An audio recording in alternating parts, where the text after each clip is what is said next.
بسم اللہ الرحمن الرحیم۔ السلام علیکم ورحمۃ اللہ۔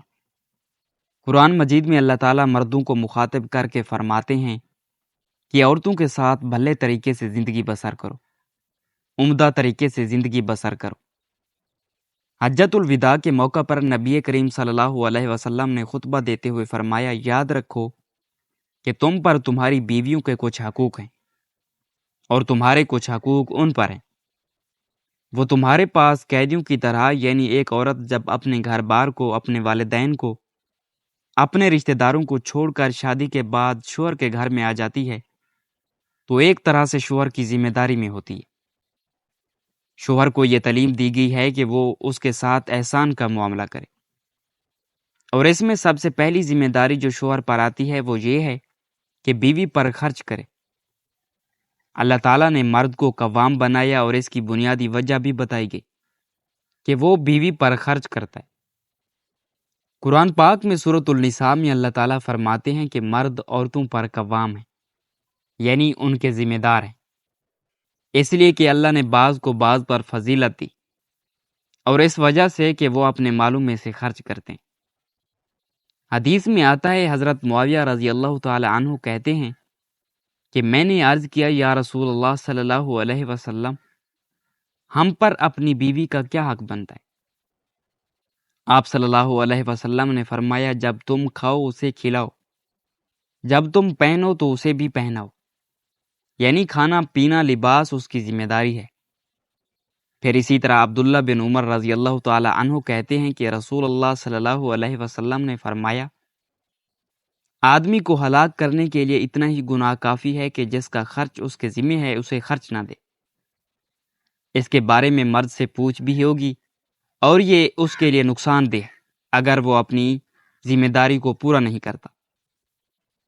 ایک حدیث میں آتا ہے، حضرت معاذ رضی اللہ تعالی عنہ سے روایت ہے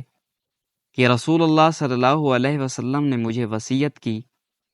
کہ اپنی استطاعت کے مطابق اپنے اہل و عیال پر خرچ کرو، یعنی جتنا تم کر سکتے ہو۔ ظاہر ہے جس کے پاس زیادہ ہوگا وہ زیادہ دے گا اور جس کے پاس کم ہے وہ کم دے گا۔ حضرت عائشہ صدیقہ رضی اللہ تعالی عنہا کہتی ہیں کہ نبی کریم صلی اللہ علیہ وسلم نے فرمایا، تم میں سے بہترین شخص وہ ہے جو اپنے اہل و عیال کے لیے سب سے اچھا ہو، اور میں تم میں سے سب سے زیادہ اپنے اہل و عیال کے لیے اچھا ہوں۔ یعنی ایک انسان کے اخلاق کا معیار یہ نہیں کہ وہ باہر اپنے دوستوں کے ساتھ کیسا ہے یا لوگ اس کے بارے میں کیا کہتے ہیں، بلکہ اس کے بہترین ہونے کا اندازہ اس بات سے لگایا جائے کہ وہ اپنے گھر میں کیا کرتا ہے، اپنی بیوی کے ساتھ کیسا سلوک کرتا ہے۔ کیا بیوی اس کے اچھے اخلاق یا با اخلاق انسان ہونے کی گواہی دیتی ہے؟ یعنی اس کے اخلاق کی سب سے بڑی گواہی اس کے گھر سے ہوگی۔ تو اس لیے انسان کو کوشش کرتے ہوئے اور پوری توجہ کے ساتھ اس معاملے کو لینا ہوگا، اور اس کے لیے ظاہر ہے کہ اچھے اخلاق کا مظاہرہ کرنے کے لیے صبر و تحمل بھی چاہیے اور اپنے بعض جذبات کی قربانی بھی چاہیے۔ شوہر کے اوپر بیوی کی تعلیم و تربیت اور اس کے دین کی ذمہ داری بھی ہے، تو بہت سی کوتاہیاں بھی دوسری طرف سے سامنے آ سکتی ہیں، لیکن ان تمام معاملات کو حسن سلوک کے ساتھ انجام دینے کے لیے تعلیم دی گئی ہے، اور اس کے لیے نبی کریم صلی اللہ علیہ وسلم نے فرمایا، اور صحیح مسلم کی یہ روایت بھی ہے کہ کوئی مومن کسی مومن عورت سے بغض نہ رکھے، یعنی اپنی بیوی کے ساتھ بغض نہ رکھے۔ اگر عورت کی ایک عادت اس کو ناپسند ہوگی تو کوئی دوسری عادت پسندیدہ بھی ہوگی، یعنی اس کی منفی عادات اور بری عادات پر نظر ہی نہ رکھے، بلکہ یہ بھی دیکھے کہ اس کے اندر اچھائیاں کیسی ہیں یا اس کے اندر خوبیاں کون سی ہیں۔ آپ صلی اللہ علیہ وسلم نے فرمایا کہ ایمان کے لحاظ سے کامل مومن وہ ہیں جو اخلاق میں سب سے اچھے ہیں، اور تم میں سب سے بہتر وہ ہے جو اپنی بیویوں کے لیے بہتر ہو، یعنی اس کا اخلاق اس کے لیے زیادہ اچھا ہو۔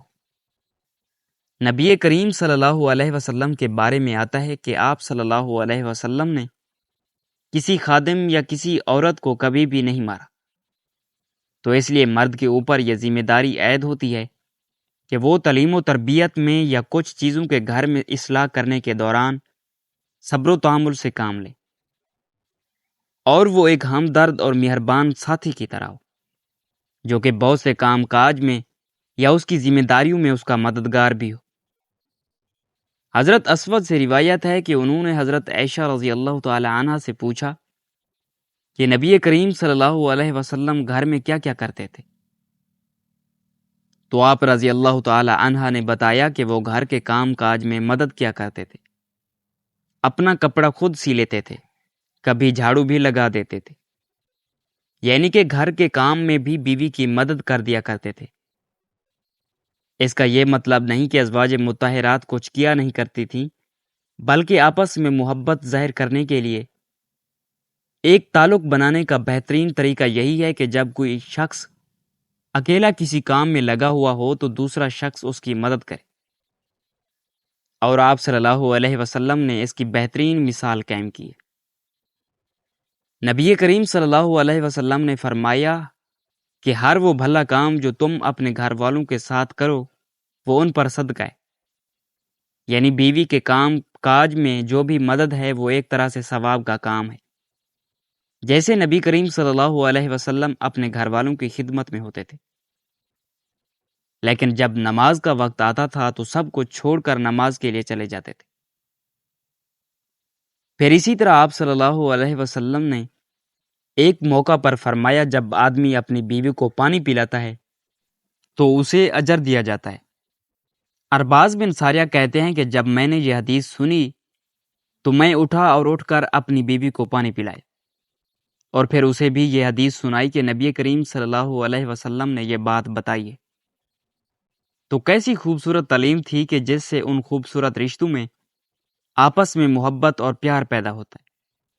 اسی طرح جب آپ صلی اللہ علیہ وسلم کو گھر میں کھانا پیش کیا جاتا تھا تو آپ اس میں عیب نہیں نکالتے تھے، اگر پسند ہوتا تو کھا لیتے ورنہ چھوڑ دیتے تھے۔ آج ہم دیکھیں کہ کتنے ہی گھرانے ایسے ہیں جن میں لڑائی جھگڑا کھانے کی میز سے ہی شروع ہوتا ہے، اور چھوٹی چھوٹی باتوں پر ایک دوسرے کے ساتھ بدسلوکی کی جاتی ہے۔ پھر اسی طرح یہ ہے کہ آپ صلی اللہ علیہ وسلم اپنی بیویوں کی جائز فرمائشیں بھی پوری کر دیا کرتے تھے۔ حضرت عائشہ رضی اللہ تعالی عنہ کے بارے میں آتا ہے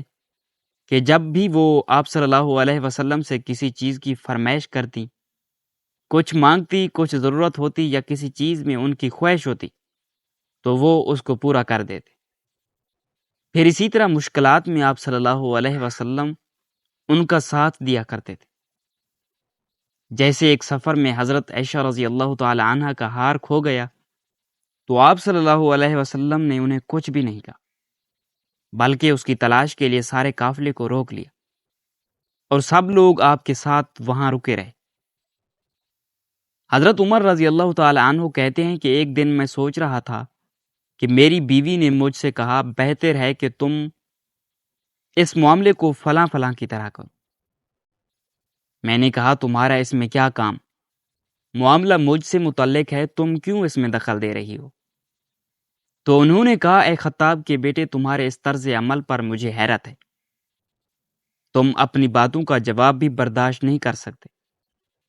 تمہاری بیٹی حفصہ تو رسول اللہ صلی اللہ علیہ وسلم کو جواب بھی دے دیتی ہے۔ ایک دن تو اس نے آپ صلی اللہ علیہ وسلم کو غصہ بھی دلایا تھا۔ تو یہ سن کر حضرت عمر رضی اللہ تعالی عنہ اٹھ کھڑے ہوئے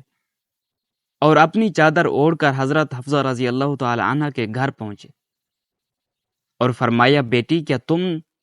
رسول اللہ صلی اللہ علیہ وسلم کی باتوں کا جواب دیتی ہو، یہاں تک کہ تم نے ان کو ناراض بھی کیا ہے؟ تو حضرت حفصہ نے جواب دیا کہ ہاں۔ حضرت عمر رضی اللہ تعالی عنہ نے کہا جان لو میں تمہیں اللہ کی سزا اور اس کے رسول کی ناراضگی کی سزا سے ڈراتا ہوں۔ لیکن ناظرین، کبھی بھی نبی کریم صلی اللہ علیہ وسلم نے حضرت عمر رضی اللہ تعالی عنہ کو بلا کر یہ شکایت نہیں کی کہ دیکھو تمہاری بیٹی کیا کر رہی ہے، سمجھاؤ یا میں اسے واپس بھیج رہا ہوں۔ شوہر اور بیوی کا تعلق اتنا خوبصورت ہوتا ہے کہ قرآن مجید میں اسے لباس سے تشبیہ دی گئی ہے۔ دونوں ایک دوسرے کا پردہ ہوتے ہیں، دونوں ایک دوسرے کی زینت ہوتے ہیں، دونوں ایک دوسرے کے عیب چھپانے والے ہوتے ہیں، اور اس میں مرد کیونکہ وہ ذمہ دار ہے اس کو پہل کرنی چاہیے۔ اگر شوہر ایک ذمہ دار ہونے کی حیثیت سے اپنی بیوی کی ذاتی ضروریات، اس کی مالی ضروریات، اس کی جذباتی ضروریات کا خیال رکھے، اس کے رشتہ داروں کا خیال کرے، تو اس سے گھریلو زندگی خوشگوار ہو سکتی ہے۔ اللہ پاک ہمیں بہتر عمل کرنے کی توفیق عطا فرمائے اور ہمیں پرسکون اسلام کے مطابق زندگی عطا فرمائے، آمین۔ اگر ہماری ویڈیو اچھی لگی ہو تو ہمارے چینل کو ضرور سبسکرائب کریں۔